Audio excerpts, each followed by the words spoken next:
Hello and welcome to Bhoomies Wonderland. Today we're going to be talking to Bhoomies Lily, founder of the Bhoomies World. And she's going to be telling us all about Bhoomies Wonderland and what adventures she gets up to. Hello Bhoomies Lily, how are you?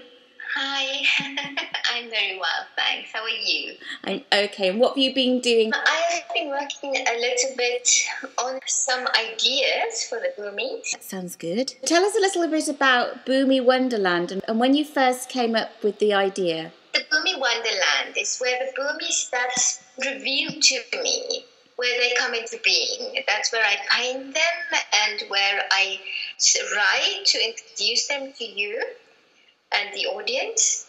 I had friends over one day to come and help me make some magic wings and monocles that was invented by the inventor Bhoomies Flynn. And since then, we had so much fun and it was just a magical day and we had loads of laughs. So since then, we've called it the Bhoomies Wonderland because it is a wonderful place to be. It's good spirit if you're surrounded by all the Bhoomies and all the good things that they bring to you. So it's a positive place, isn't it? Very positive place. Good energy all around and you kind of learn a lot. It's just inspiration and it makes you look into the light.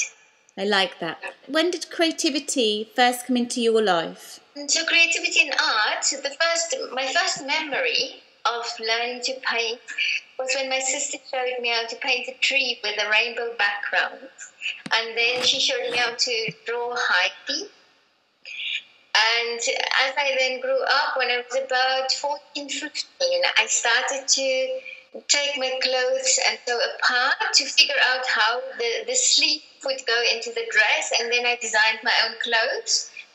And I started to I tried out making things like paper mache hats to wear and also drew on T-shirts for the boys at schools because my brother was a surfer. The theme was hanging around always, so I drew some surf pictures on T-shirts for boys at school that wanted some, and I guess it just went from there. Has drawing always been with you and painting? You've always had that within you? Since I can remember, I wanted to explore new ideas and I wanted to try out new ways of what if we did it this way around? How would it look if the shape of something, if I tried it to this way around, would it work out? And I guess in this way I love taking things and reinventing them for myself, or at least getting to how they should go together. And for me, I think it's just an incredibly fun experience to be able to come up with solutions to potential problems. Have you always created a world to play in? I think so, in my own life, yes. I always, like my hat was meant to be a journalist's hat, the one that I made. And then on other days, I would paint eagles, but I would try and paint them with mixing egg into my paint because I've heard that other people paint with egg, and I'll try out all kinds of things. But I think I created my own little space, my own little world. Did you have a secret place? We live near the ocean. So sometimes I would just go out and look at when the water goes against the rocks, the little rainbows that it makes. Or I would, when I go with my friends, we would, near another place where we lived, there would be a little hill, and then we would imagine the stones that we find on there would be ashtrays of Indians that once lived there. And so I think in this way, it was never just one place for me. So what inspires you? Because I think as you're talking, it's like the environment when you were younger kind of really inspired you. What inspires you now? Definitely still the environment, but mostly people.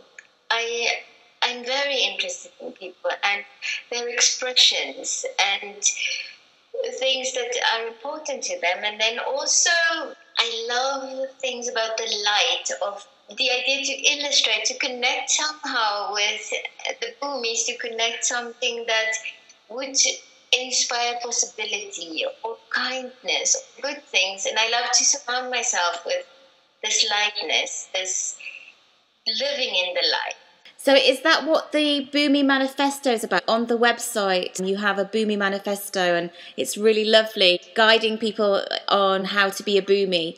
And has that come from your inspiration, but also the world that you're creating and want to endorse as well?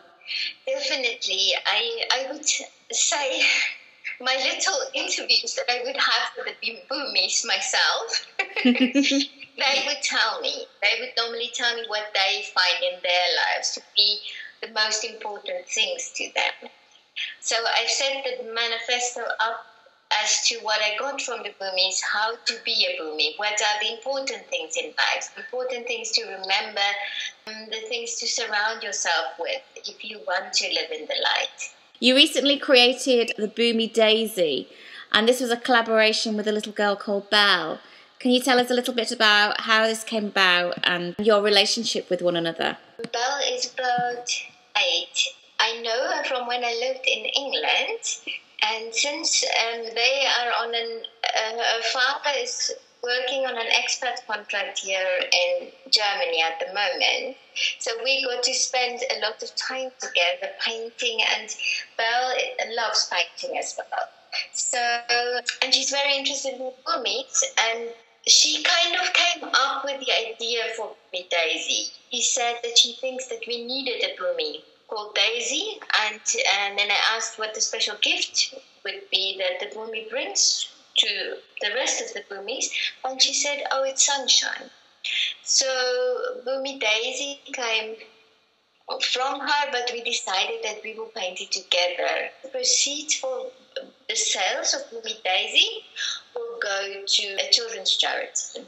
Fantastic. And where can we purchase Bhoomies Daisy? If you go to bhoomies.com and you go to the Bhoomies shop, there would be 3 different links where you can actually find Daisy there. What are you most grateful for? I am most grateful for gratefulness itself. I recently went through a time where it felt as if I lost my sparkle, and I figured out, I made myself a gratitude card, and I realized that every time, if I would just go into that place where I am thankful, and I just make a little note, I use the little extra papers from tea, that the tea bags would normally be wrapped in. I use that and I write a note on there what I'm thankful for, and then I put it into my gratitude jar. And I'm amazed at how wonderfully joyful I feel afterwards. I've heard people say this before, but I never realized it would have such an amazing impact. So yes, I'm grateful for gratefulness itself. I think sometimes when you acknowledge what you're grateful for, you realise it in some ways. And sometimes we take things for granted, don't we, in life? That it's always going to be here, it's always going to be there. And I think until you kind of acknowledge it and go, thank you, it almost becomes alive. Absolutely. I really believe that for me, it's absolutely synonymous with sparkle in my life. I'm amazed at the difference that it made when I thought about it. There's a quote by Brother David Steindl-Rast that says, "It is not joy that makes us grateful. It is gratitude that makes us joyful." I absolutely believe in that. And that is why I say that I'm grateful for gratefulness. It's been wonderful talking to you, and we will be talking to you again. But it's just been really nice just kind of having a little brief introduction into the Bhoomies. Have a beautiful day, and we'll talk again soon. Thank you, you as well. If you would like to know more about the Bhoomies, go to www.bhoomies.com. Thank you for listening.